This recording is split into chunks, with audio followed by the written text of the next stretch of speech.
Tears rolled down her cheeks as she whispered to the stars, "Why does life seem so unfair? I only want to see the festival, not to steal anyone's glory." As the words left her lips, the air around her shimmered. From the shadows emerged an elderly woman cloaked in indigo, her staff glowing faintly with golden light. "Do not weep, child," the woman said in a voice that was both soothing and powerful. "I am your Unechi, sent by your mother's love to guide you."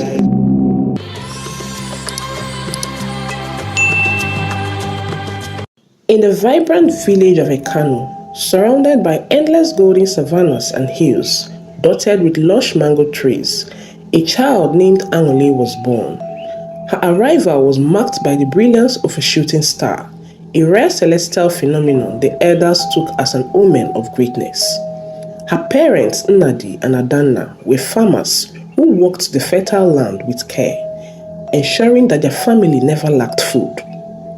Adanna, a skilled storyteller, often wove tales of resilience and love into Angole's bedtime stories. She instilled in her daughter the values of kindness and humility. "You, my Angole," Adanna would say softly as they looked up at the starry sky, "are like the stars, bright and meant to guide others." The family's life was perfect until Adanna suddenly fell ill. The village healer did all she could, but Adanna passed away when Angole was just 10 years old. "Promise me," Adanna said with her last breath, "you will never let life steal your joy." Nnadi, overwhelmed with grief and burden of raising a child alone, soon remarried a widow named Nkiru, who had 2 daughters, Ngozi and Chika. At first, Angole welcomed the new family, hoping for the warmth and companionship she had lost. But Nkiru was a sharp-tongued woman with a heart hardened by envy. She quickly grew resentful of Angole. "You think you're special, don't you?" Nkiru sneered one evening as Angole helped Ngozi and Chika with their chores. From that day, Nkiru relegated Angole to the role of a servant. Her duties grew heavier each day, hauling water from the distant streams, scrubbing pots until her hands bled, and weaving intricate baskets that Nkiru sold as her own. Nnadi began to notice Nkiru's mistreatment of Angole and confronted her. "Why are you so harsh with her?" he demanded. Nkiru feigned innocence. "I'm only trying to teach her discipline. You spoil her too much."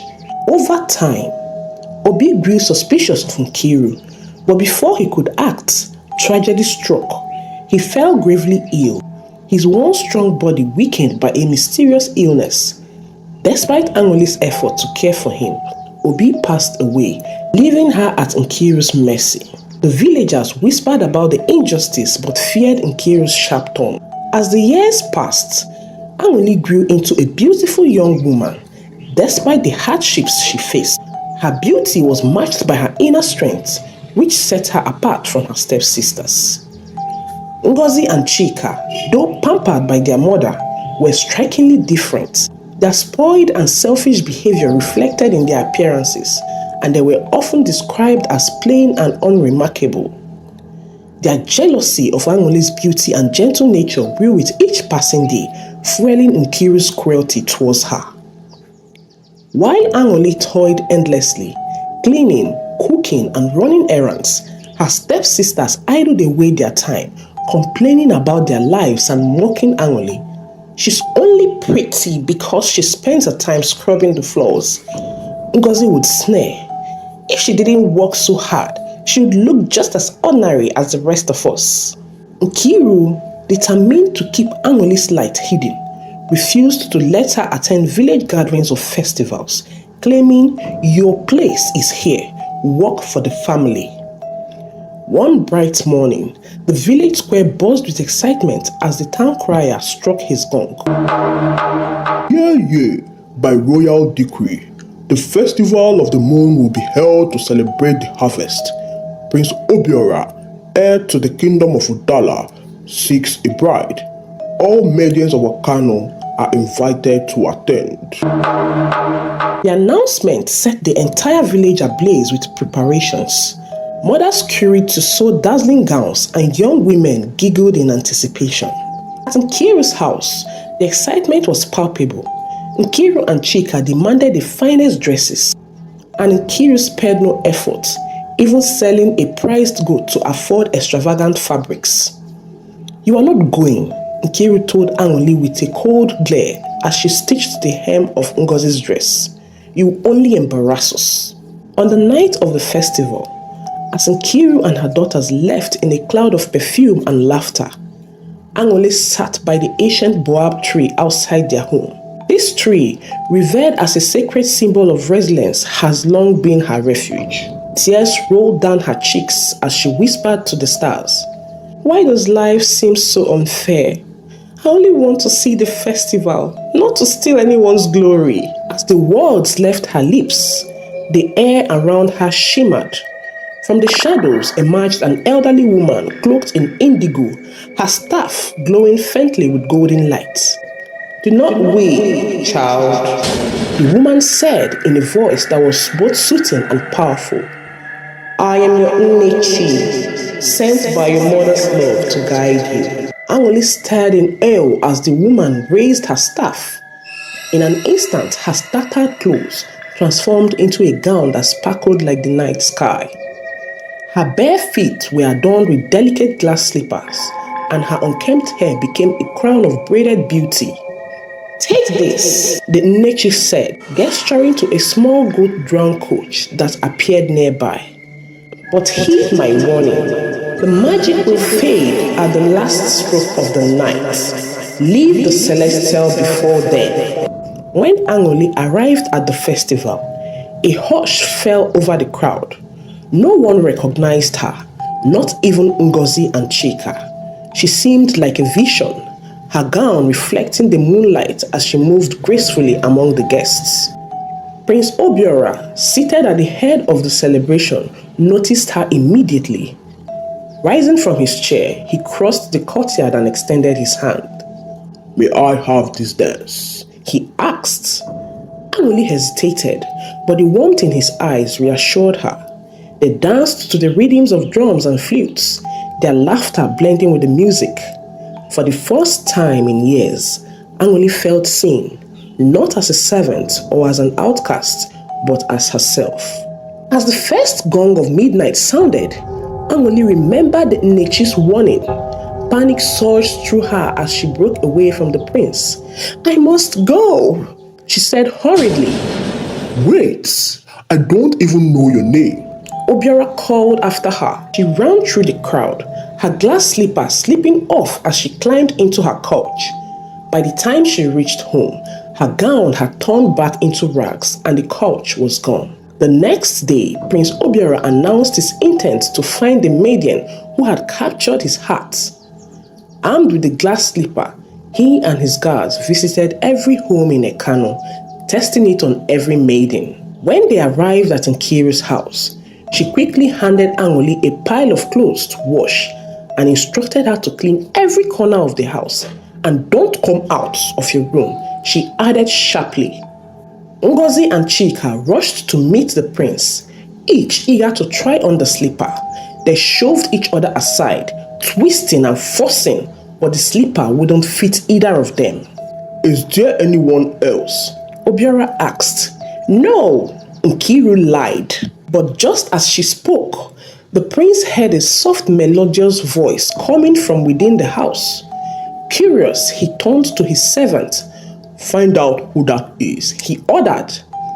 Moments later, the servant returned with a hesitant Anuli, her hands still damp from scrubbing. "You," the prince said, his voice soft but commanding, "come forward." Anuli hesitated as her heart pounded. When she slipped her foot into the glass slipper, it fit perfectly. From her pocket, she produced the second slipper, silencing the room. Obiora knelt before her.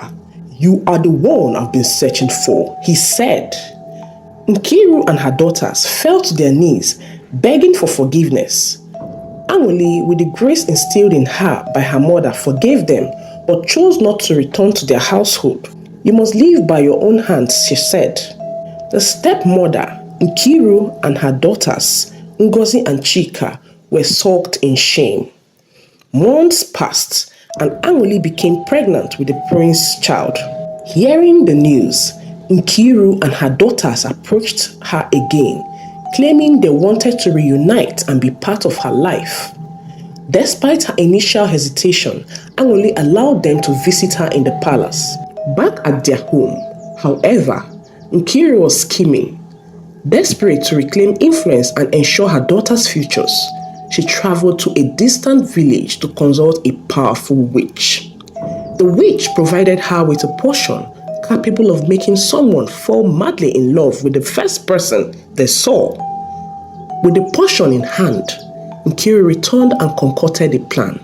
Pretending to be gravely ill, she instructed Ngozi and Chika to inform Angoli about her condition. Moved by the news, Angoli invited them to stay at the palace until Nkiru recovered. The three women were given a luxurious suite and served the finest meals under Angoli's instructions. For 2 days, they lived like royalty. Late one night, Nkiru snuck into the palace kitchen. She had carefully observed when and how the prince's meal were prepared. Seizing her opportunity, she poured the potion into the food meant for him. Returning to her quarters, she told her daughters, "Prepare yourselves. By tomorrow, one of you will capture the prince's heart, and our family will rule." That evening, Prince Obiora dined unsuspectingly. Later, as he stood on the palace balcony, he spotted Ngozi sitting in the garden, brushing her hair under the moonlight. The potion took effect immediately. His heart raced, his thoughts clouded with an unexplainable infatuation. Unable to resist, he called a servant. "Bring her to me," Obiora commanded. Ngozi, who had been waiting for her moment, acted innocent as the servant escorted her to the prince. Angoli, unaware of what had transpired, was resting when she was informed that Obiora had summoned Ngozi. Confused but trusting her husband, she thought little of it. Meanwhile, in their room, Nkiru and Chika celebrated, confident that their plan was unfolding perfectly. As the days passed, Obiora's behavior towards Ngozi grew more affectionate. He would seek her out in the palace gardens, sit with her during meals, and speak of her beauty in ways that made her blush and giggle. Angoli, now heavily pregnant, watched in confusion and heartbreak as the man who had once adored her shifted his care and attention to her stepsister. At first, Angoli tried to dismiss her worries, attributing the prince's behavior to the pressures of his royal duties. But when he began openly prioritizing Ngozi, she knew something was deeply wrong. One evening, Angoli confronted him in their chamber, her voice trembling. "Obiora, what is happening? Why are you treating me this way? I am carrying your child. You act as though I don't exist." The prince's response was cold. "You have everything you need, Angoli. You live in comfort, and soon you will give birth to a royal heir. What more could you want?" Tears streamed down Angoli's eyes. "What more? I want my husband back. I want the man who loved me, who swore to cherish me. Instead, you are doting on Ngozi, my stepsister." Obiora's face hardened. "Ngozi is a remarkable woman. I've decided I would like to marry her as my second wife." Angoli gasped, her heartbreak turning to fury. "How could you do this to me? After everything we've been through, after all I have endured." But Obiora remained unmoved, leaving Angoli to cry alone in their room. Meanwhile, in their quarters, Nkiru and her daughters celebrated quietly. Soon, Nkiru whispered, "Ngozi will be queen and will finally have the power we deserve." Chika, though slightly envious, joined in the celebration, knowing she too would benefit from their mother's schemes. The whispers of the palace staffs only fueled Angoli's anguish. Servants spoke in hushed tones about the prince's growing attachment to Ngozi and his neglect of Angoli. Her pregnancy, now in its final stages, felt like an unbearable burden as her emotional pain deepened. Days passed. Prince Obiora made a shocking announcement at a royal dinner. In light of recent events and my growing admiration, I will soon take Ngozi as my second wife. Gasps filled the room, and all eyes turned to Anguli, who sat frozen, her heart shattering.